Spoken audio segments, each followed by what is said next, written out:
มึงตื่นยังตื่นแล้วพี่เดี๋ยวแต่งตัวเลยนะเตรียมตัวเจอบ้านพี่นะทริปที่คุยกันไว้เดี๋ยวไปกันวันนี้แหละ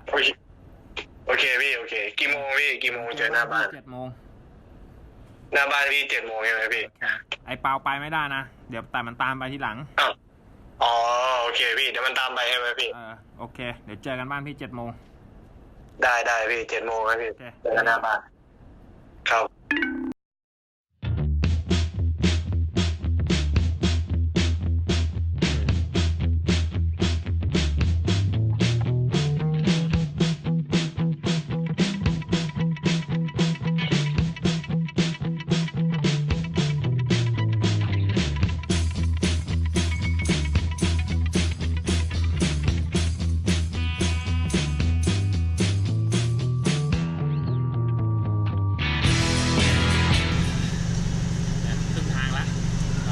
อยู่ที่ปตท.ลงพลังแล้วก็แดดนะเนี่ยสัตว์ขอน้ำร้อนไม่ไหวแดดร้อนเหลือเกินตอนนี้เราเหลือระยะทางอีกเท่าไหร่พี่ก็ประมาณ50 โลได้มั้ง50 โลประมาณ50 กิโลนะนี่เรามาได้ครึ่งทางเองเหรอครึ่งไหมครึ่งก็ครึ่งเดี๋ยวเติมน้ำมันเมื่อเช้าเติมไปเท่าไหร่แล้ววะเมื่อเช้าเติมไป100เต็มถังก็เดี๋ยวอัดไปอีกรอบเพราะว่าเดี๋ยวเราวิ่งตรงทางนี้ใช่ไหมมันจะไม่มีปั๊มนะวิ่งยาวไปอย่างเดียวเลยใช่ไหมใช่แล้วก็เดี๋ยวเจอกันที่น้ำตกทีนึงว่าเป็นไง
34 กิโลมานานแล้วเนี่ยเน็ตหลุดไปแล้วถ้าผมมันขึ้นแค่ให้อยู่เฉยเนาะไม่ได้เปิดเลย32 กิโลถูกทางเลยใช่ไหมเนี่ยตามทางไปเรื่อยๆเลยเนี่ย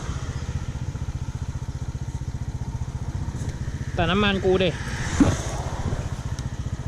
โอ้จะขึ้นทางแล้วเหรอจะไปเลี้ยวตรงแยกอันนี้ใช่ไหมมี4 แยกใหญ่ๆขนส่งทางบกเลี้ยวขวาโอเคไอติดอยู่ไม่เท่าไหร่มันสั่นนะเด็กทำไมเก็บไปเลยก็ได้พี่ได้ยินในหมวกได้บอกทางมาด้วย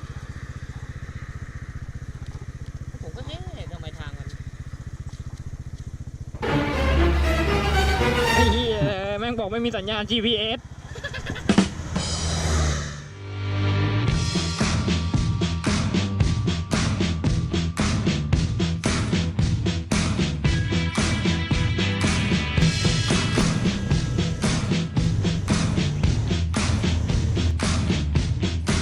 ที่อะไรนะสพครับสพเนี่ยดงละครครับหลงครับ GPS นะครับดีนะครับแต่ทำคลิปตอนแรกว่าจะทำแบบปลายแบบโหดๆนะฮะเรียบร้อยประทานโทษครับหลงครับ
4 โล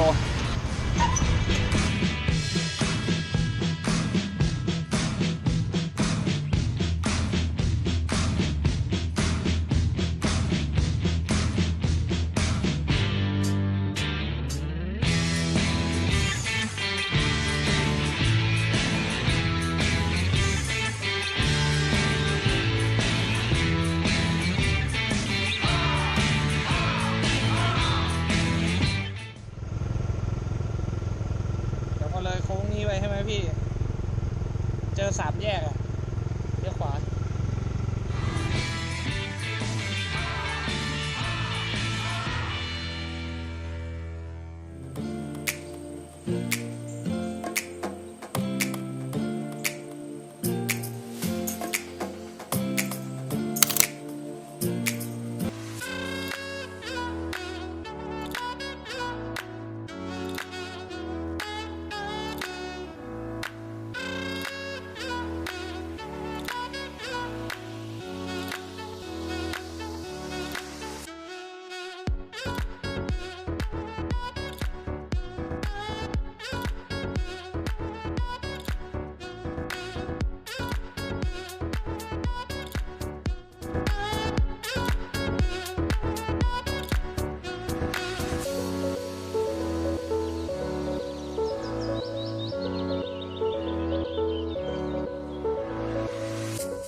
ว่ามีกรุ๊ปเรากรุ๊ปเดียวนะครับข้างบนที่เดินขึ้นมากัน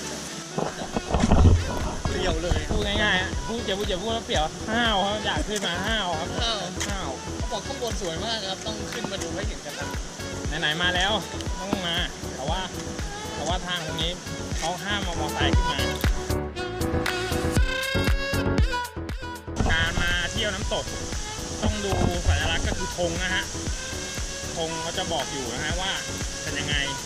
อันนี้มีธงแดงแล้วก็มีป้ายมีป้ายบอกนะเดี๋ยวเราพาลงไปข้างล่างไปลงข้างล่างกัน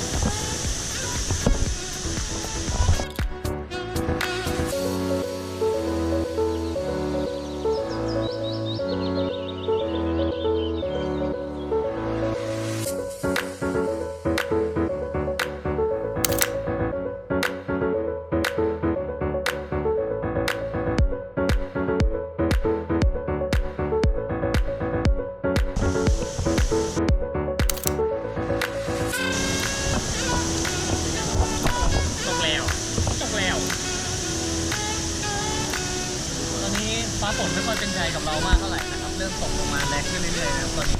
จริงมันเป็นน้ำค้างภูเขาเรียกว่าน้ำค้างใช่มันไม่ฝนเลยจริงๆแล้วใช่กินแต่ปรุงแต่งใช่อย่าลืมเรื่องความปลอดภัยอย่างแรกเลยนะครับผมที่นี่ค่อนข้างอันตรายมากไปพบกันข้างล่างต่อดีกว่าขอบคุณครับเดินลงปลาเปลี่ยวปลาฝนไม่มีใครเดินมาเลยนะครับนี่ชีวิตมาครับ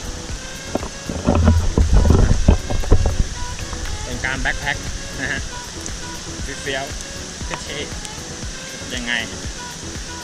ลองไปดูกันไปวันนี้เราเดินจากจุดสูงสุดของน้ำตกนางรองใช่นะครับผมพูดได้ว่าไม่มีใครกล้าขึ้นมาเพราะเขาไม่ขึ้นมาเพราะฝนตกใช่นะครับผมบ้าโมโหตอนนี้ก็ตกลงมาอย่างเรื่อยๆไปหย่อนนะครับถ้าจะอยู่ก็ต้องบอกว่าพลิกไปก็คือขอรู้ไว้ว่าหมดไปแล้วช่วงนี้ครับไปนอนผมว่านะบรรยากาศดีมากนะเดี๋ยวสายการเต้นเจ๋งสุดแต่มันต้องมีทริปหน้ามา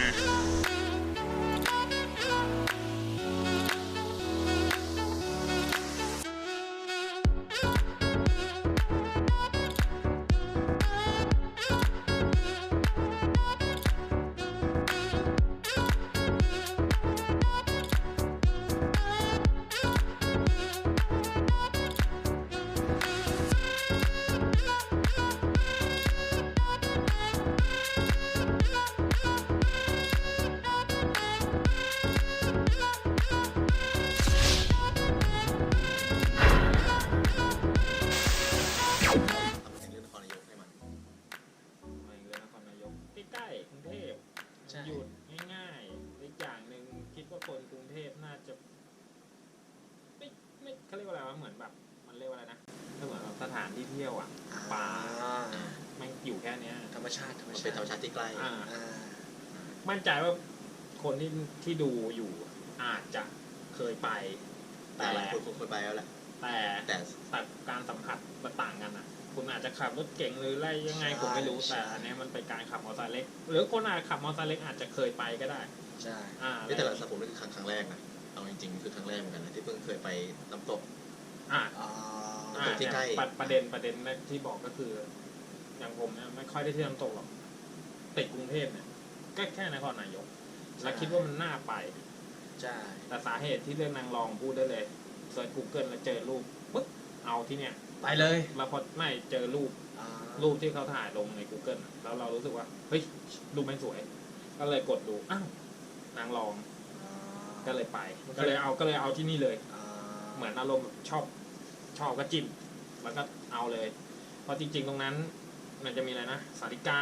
นางรองวังตะไคร้อะไรเงี้ยแต่ผมคิดว่ามันก็ต้องมีคนเคยไปแต่อย่างพวกผมเนี้ยมันไม่เคยไปไง ใช่ มันไม่ได้เที่ยวน้ำตกอะไรเงี้ยมานานละ แต่มันดีสำหรับคนที่อยู่เวลาน้อย ใช่ เวลาน้อยเพราะว่าเราทำงานอะไร เพราะว่าอย่างเอาความจริงแล้วถ้าผมพูดในตามตรงในคลิปอะไรไงก็เร็วอยู่แล้วแหละ ใช่ แต่ว่าถ้าถามว่าขับจริงๆอ่ะ โอ้โห 2 ชั่วโมงเองนะไม่ถือว่าขี้เหร่นะสำหรับมอเตอร์ไซค์เล็กนะ2 ชั่วโมงอยู่ขากลับอาจจะเร็วหน่อย อยู่เลย2 ชั่วโมงขาไปนี่แม่งเป็นอะไรที่ แต่ว่าขาไปมันจะได้วิวไงขากลับคือ ใช่ เราเหนื่อยอะไรเงี้ยมันอาจจะแบบ ใช่ กระแทกบิดอะไรนิดหน่อยอะไรเงี้ยเร่งกลับมาเลยก็คือเร่งหน่อย อะไรเงี้ยคิดว่าง่ายกว่า แต่วันที่เราไปเราหลงไว้นี่ที่เราไปกัน2 คนเราหลงด้วย อายเขาพูดทำไม ยังไงก็ต้องอยู่ในคลิปอยู่ดี เอาไปดูข้างใน อ่า เอาไปดูข้างในว่ามันเป็นยังไง ยังไงถ้าใครจำไม่ได้ลองย้อนกลับไปดูนะครับ บอกเลยว่าอันนี้แหละคือความแรนดอมของมอเตอร์ไซค์ ก็อันนี้นะไม่ต้องอะไรแล้วนะก็เดี๋ยวไง3 คนพวกผมจะพาไปที่ไหนกันอีกต่อไปแน่นอนมอไซค์เล็กแน่นอน คือใครที่นครนายกเนี่ยสามารถเม้นบอกมาได้ครับว่าเป็นที่ไหนที่อยากให้เราไปแล้วแนะนำเราได้นะ เพิ่มเติม ใช่มันคือที่ท่องเที่ยวมันคือสถานที่มีใครแนะนำหรืออะไรยังไงช่วยแนะนำผมหน่อยผมอยากไปอยากไปเที่ยวมันว่างใช่บอกกันมาคอมเมนต์กันมาข้างล่างแต่ถ้าชอบคลิปนี้กดไลค์กดแชร์ให้ด้วย ถ้าชอบมากๆกดกระดิ่ง ไงอย่าต้องงี้ เป็นกำลังใจให้สักเล็กน้อย กดไลค์กดแชร์ Subscribe ด้วย สับต้องสับ ต้องสับ